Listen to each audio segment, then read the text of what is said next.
Hey, what's up, everybody?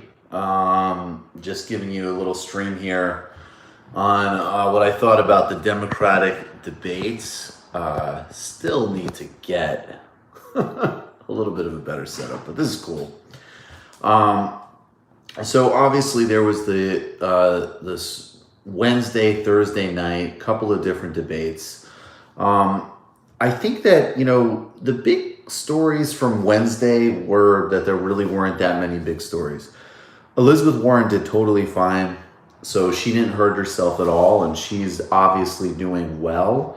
So I think she didn't net herself anything, and she definitely didn't detract at all in terms of where she's at in the race. Uh, the big one was for Wednesday was Bill de Blasio.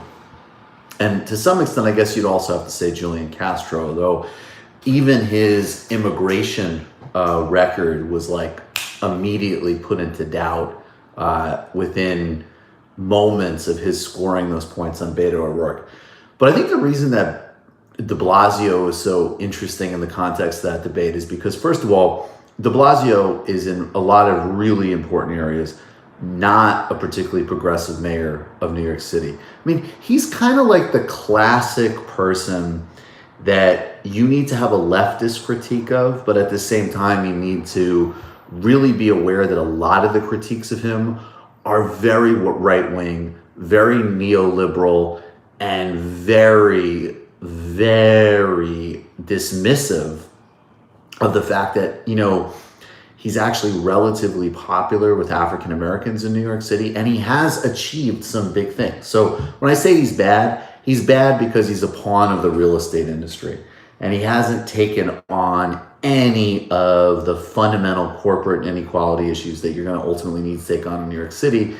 And he's also just sort of embarrassed himself. I mean, in 2016, especially the way he wants to brand himself, he should have done the courageous and obvious thing and endorsed Bernie Sanders. He didn't. Instead, he waited and endorsed Hillary Clinton. He ended up pissing off everybody. On the other hand, he's given universal pre-K, which is a better and more significant accomplishment than most people in the race. He hasn't done nearly enough on policing issues. At the same time, he has significantly reduced them in certain key areas. So it's one of these things where if you're on the left, Bill de Blasio is not your mayor. But on the other hand, there's so many people that are so smugly dismissive of him, but they take a Pete Buttigieg seriously, which is absolutely ridiculous. Yes, of course, Tulsi won the entire fucking evening, and there was the most Google searches for Tulsi, and Tulsi represents peace, and unless you support Tulsi, you're fucking corrupt. No, I mean, look, Tulsi's sort of out of the gate was pretty flat. I mean, obviously, I know that, her really obsessive pedant fans were, they got upset, but some of us noticed that she didn't raise her hand for single payer. She gave a perfectly fine answer on it. It just was noticeable.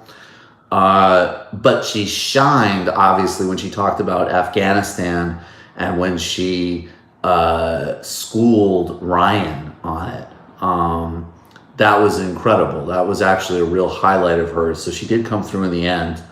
I think, and actually Ryan, even though he had a terrible night, the one thing he did when he talked about the emotional issues around school shootings and kind of broadening that discussion. I mean, I'm a mindfulness guy. I appreciated that he did that. I thought that was well done. And then, the other big takeaway is Beto O'Rourke is done. Beto O'Rourke might not know he's done, but it's embarrassing. I mean, I never bought that Beto O'Rourke would be particularly strong. I never really thought that this was something that was going to make any kind of big dent in the race. But I do think that his consistent inability to rise to even a fraction of this hype is getting to the point of we're moving from he shouldn't be running for president, this is ridiculous, to he might be doing long-lasting damage to his political career. He's still playing to some politics in Texas on immigration. And then at the same time, he's also pivoted away from some of the more progressive stance he staked out when he was running for Senate against Ted Cruz. But overall, it's been a really bad experience. And I don't know what he meant when he was born to do, but it seems like he's born to run an embarrassing national campaign. So the first night, the big takeaway is Elizabeth Warren is fine, not bad, not amazing. She didn't hurt herself, and she didn't significantly help herself, but she's already doing well. So on balance, it's fine. Bill de Blasio, and then of course, Bill de Blasio immediately cancels his good performance by quoting Che and then apologizing for quoting Che like a cuck. The next night, I mean, you know, and by the way, just so everybody knows, of course, you can hit us with a super chat donation, which is much appreciated. In fact, we have to figure out something for a super chat donation. We don't really ask for those during the main show because it just breaks the flow. But maybe during these, people can, if they put in a super chat donation, they can ask for an impression or something.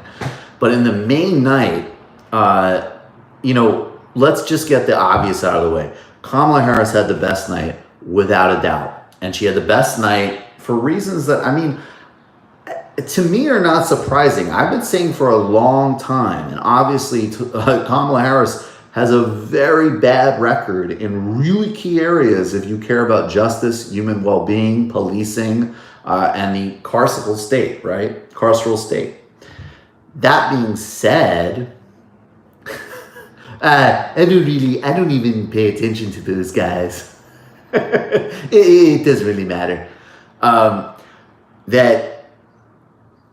So I'm talking purely as a political performer. And I've said I think Kamala Harris has been in a tricky position because in some ways, the way in which she's a great political performer is dated. She's very polished. She's very good. She's very shrewd. But it is not, it's too glib. And we saw this today. She's already walking back. She was clear on Medicare for all. She's already walking it back. I'm going to work on my Marianne Williamson, but it's something like, I'll tell you what, honey, I was doing a Liza Minnelli impression. I got to work on that one, man. Although I like Marianne Williamson, I'm Team Marianne. I will be defending her when we argue about it on Tuesday. But look, I think that so there's obvious shortcomings with Kamala Harris, including I got to work on that impression, no doubt. It's the first time I've ever tried it. I think that there's no question that Kamala Harris. Her problem is when she, as an example, when she's at a CNN town hall and she dodges out of like 3 or 4 major questions by saying, we should have a conversation about that. That's ridiculous. And that's a problem. On the other hand, I've always thought she's really well positioned because she's forensic. She's smart as hell. Yes. Send resources on that. I would do a show on the East Africa Coalition. And she obviously scored, I think, a significant blow to Joe Biden last night. So to the extent that there's a media narrative and things flowing out of it, it's obviously Kamala Harris with that sort of main sort of takeaway. That said, I think that, no. I think that the other person who actually at the end of the day acquitted themselves well was Bernie Sanders. Now, I think he had a slow start. I think they need to come up with a much better strategy for the fact that every single person is attacking him. The moderators are totally biased against him, and everybody's copying him, and the entire center of debate revolves around him. But by the time he got to his closing answer, which was by far the best closing answer of the evening, it was no bullshit. It was clear. It's that fundamental thing that we cannot escape, which is that a movement and a fundamental structural change is required to do any of the things that any of these people are talking about. And of course, you know, that's one thing. And then the fact that, of course, most of these people ideologically and with their donors are not committed to doing this stuff anyways, right? Definitely more Irish history. Absolutely. And I'm open to resources on that. So Bernie, again, though, I think that Bernie, in sticking to his core, conveying it again, strong, no bullshit, and clear, it wasn't a breakout performance. It wasn't an amazing performance. It wasn't a, wow, he really enhanced it performance, but it was a solid workman-like performance. And there's some degree actually with the Warren principle. You know, for all of the melodrama, the guy is still second in the polls to Biden. He still has the best, most powerful grassroots organization. And he did fine. He needs to do better, without a doubt. But by the time you got to that takeaway answer, he did fine. I don't know what Michael Savage sounds like. Does Michael Savage sound like Sam? And I'm not, you know, so again, Bernie needs to do better for sure, but don't worry about that performance at all. Jordan, I don't agree with you. I don't think he rambled. I think he got caught flat-footed in a couple of answers. By the time he got to his closing, he was great. He was very clear on Medicare for all. And who, besides Kamala Harris, did anything? I mean, that's the thing. Then we can kind of go down the list. There's a lot of mediocre performances, but Bernie's has a mediocre performance with with a higher floor, potentially a lower ceiling, but a higher floor. Pete Buttigieg, I'm sorry. I guess if you already maybe inclined to like him, he did not do anything. I defy you. I think the only thing that you could possibly remember that he said was a sort of awkward answer to the questions about policing in South Bend. And I have to say, it's pretty extraordinary. As much as Bill de Blasio is really bad in many ways and deserves many criticisms, he's clearly a better mayor than Pete Buttigieg. Pete Buttigieg has never done anything like preschool for everybody. And he's literally the mayor of a college town in Indiana, and there's serious gentrification, policing, and justice issues. So Buttigieg did totally fine, but nothing standout. I think, frankly, Kamala is clearly number one in performance. I could go either way with two being Buttigieg or Sanders or vice versa. I just don't think either of them did that much. And I'm not sure it was that urgent for either of them, frankly. Then we go down the list. Look, props to Marianne Williamson for bringing up Central America. Props for her. She articulated a great historical case for reparations, in fact. I didn't get the beefing with the New Zealand thing. She was fine, though. The only purpose in Hickenlooper's life is to make Michael Bennett not look like the most boring man on earth. Which, by the way, I'll just say, Hickenlooper and Bennett need to get the fuck out of here. Klobuchar obviously needs to get the fuck out of here. I sort of like Delaney's, like, drunk asshole accountant behavior. Like, his kind of like, I'll tell you what. I mean, I share the goal. But let me tell you something. I'm in business.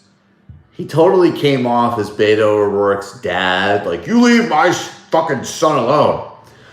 So I'm actually not mad at Delaney being there, but let's please, Klobuchar, Hickenlooper, Bennett, get the fuck out. Gillibrand, get the fuck out. Gillibrand, she interrupted, she asserted herself a lot, and then she didn't do anything with it. And I just think, look, as far as these lanes are closing. There's a centrist Gen X woman senator. That's Kamala Harris. Kamala Harris is just an infinitely better candidate than Christian Gillibrand. So maybe she went from 0 to 0.5, but I think she should be donezo pretty soon. And then, besides that, I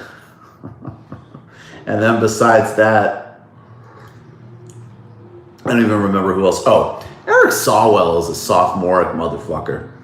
And to be honest, like, you need to really, I think, look, I'm not going to be so like PC about it. You can make your age arguments if that's what you want to do, right? Fine.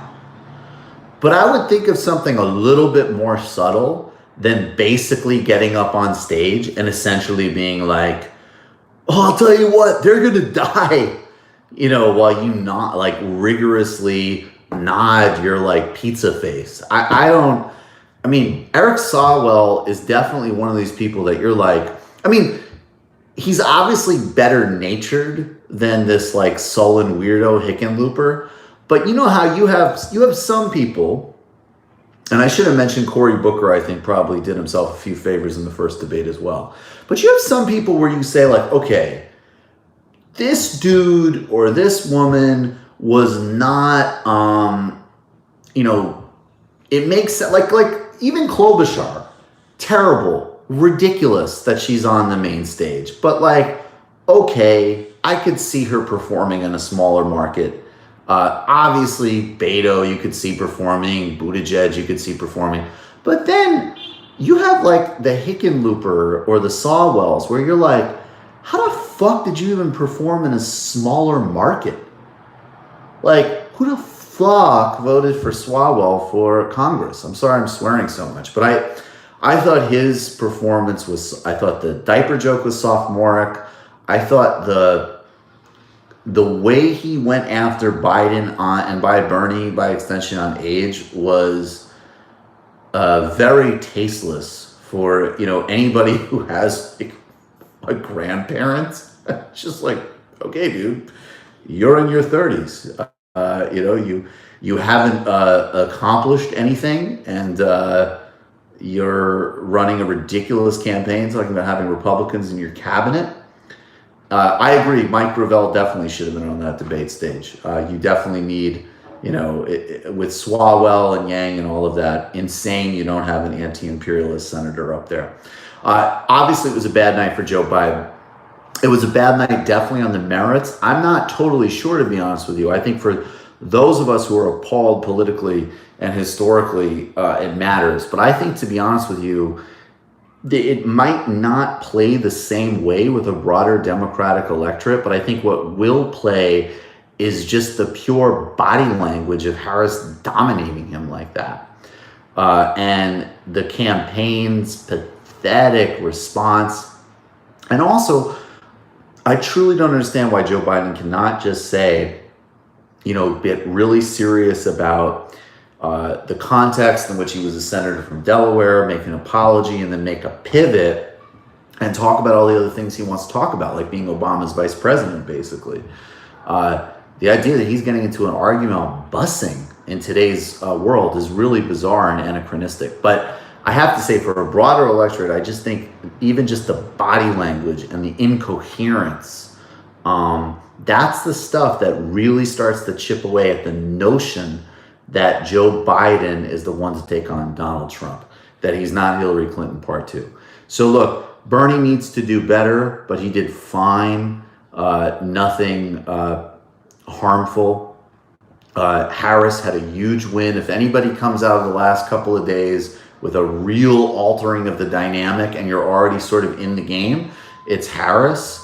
Andrew Yang, their hashtag turn Andrew Yang's microphone. It should be hashtag speak up, Andrew. Look, he barely spoke, and when he did, he was like defending like the VAT tax. Please. Don't be worried. Just focus on winning the election. Anyways, guys, appreciate all of you. Peace and love. Become a patron if you haven't yet. Watch the beginning of the video. I talked about Marianne Williamson. Patreon.com/TMBS. Get the whole thing. We're, of course, back live on Tuesday with Malaika Jabali. This Sunday, Illicit History for patrons. Broad Democratic and Socialist Strategy session with Bill Fletcher Jr. You guys are great. Thank you for being patrons. To all of you who are patrons, you guys are awesome. Please keep spreading the word. I want to get to 100,000 subs on YouTube. That should be the goal. Much love. Appreciate all of you guys. Thanks.